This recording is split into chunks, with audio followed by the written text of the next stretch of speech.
Hello, or should I say g'day from the land down under. My name is Peter Gates and I am Professor of Neurology in Geelong.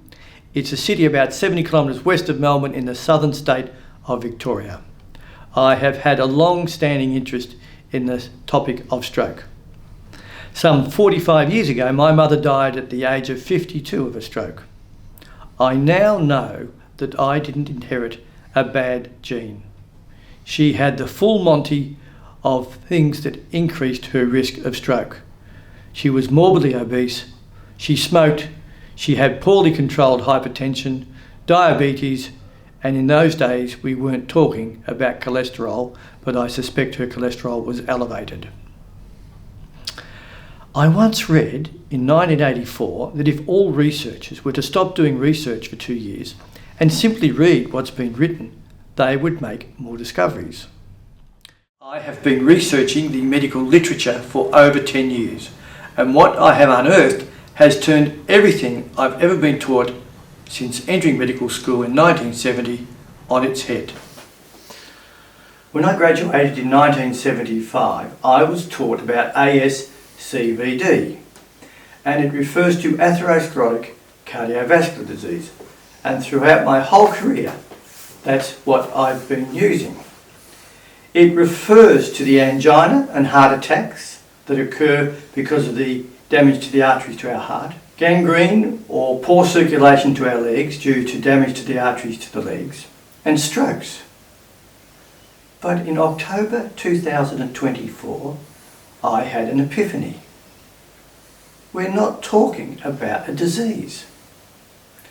ASCVD represents those of us who suffer symptoms of angina, heart attacks, poor circulation to our legs and strokes. But we know from autopsy studies that 100% of us have the early changes of atherosclerosis from the age of 3. Yes, 3. And that it increases in severity with increasing age. Although symptoms are more likely to occur when the disease is more severe, we know from angiograms on patients with heart attacks that it can occur with rupture of a very small plaque, very mild atherosclerosis.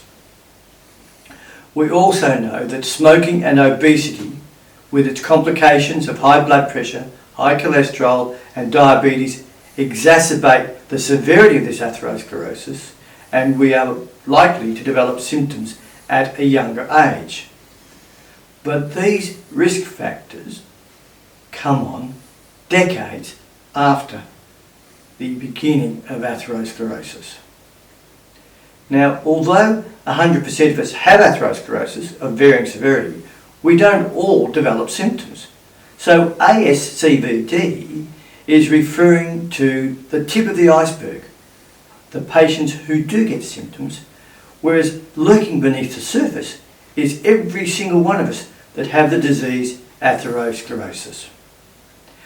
Now, coronary artery disease, which is the arteries to our heart, and peripheral vascular disease are almost always due to atherosclerosis of the arteries. But with strokes, 25% of them come from our heart, 15% are due to atherosclerosis of the large arteries to our brain, 25% are due to blockage of the very tiny blood vessels inside our brain, and in 30 to 40% of patients, we cannot find a cause for their stroke. A more appropriate name might be ASCVS, atherosclerotic cardiovascular symptoms, rather than disease. I have written a book titled Struck Down by the Gods.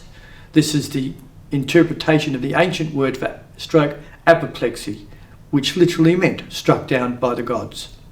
It questions dogma, and I'm having trouble getting it published. I believe what I have unearthed is so important that I have decided to produce 3 podcasts. I wish to share those discoveries so that we all know what we need to do to reduce our risk of stroke and heart attack. This is not my research, this is research undertaken by leading scientists throughout the world over the last 200 years. I would ask those who might be inclined to criticise this work to listen with an open mind and check on my website, where you will find the references or scientific papers related to the causes and prevention of stroke that justify questioning the dogma.